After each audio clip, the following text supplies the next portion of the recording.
tunaweza tukaenda sasa. Hii ni kinga yako. Sawa?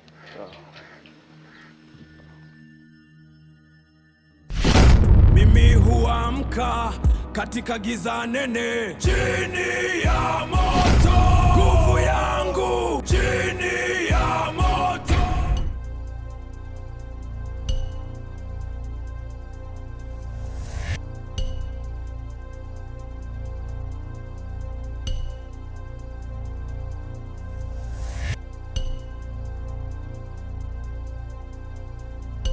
Sasa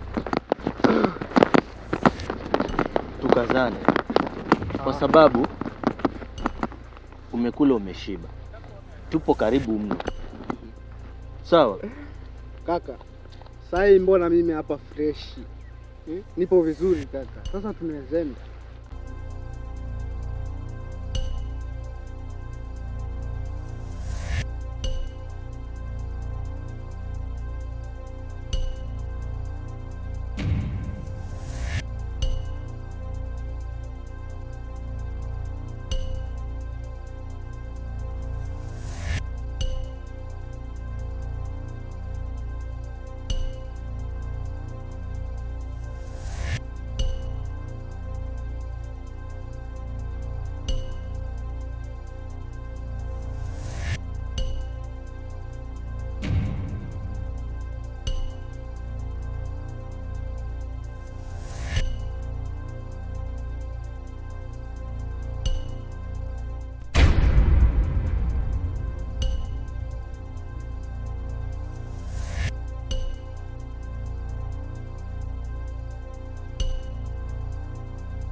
Bakayogo.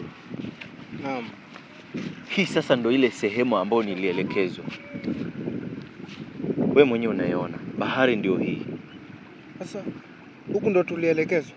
Huku ndo tulielekezwa na ndo sehemu husika kabisa. Lakini angalia, tusimame kwa pale.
naona hapa mko sehemu salama. Ndiyo, sasa hivi tuko sehemu salama. Asante sana dada. Asante sana. Bakayogo, angalia ulikuwa humwamini. Sasa hivi kusema kweli tunashukuru sana dadangu. Sawa. Mimi nilikuwa sikuamini kabisa, lakini toka tulipotokea huko mpaka sasa kwa kweli nashukuru sana. Sawa, mimi naenda. sawa. Uwe na siku njema. Pia mimi.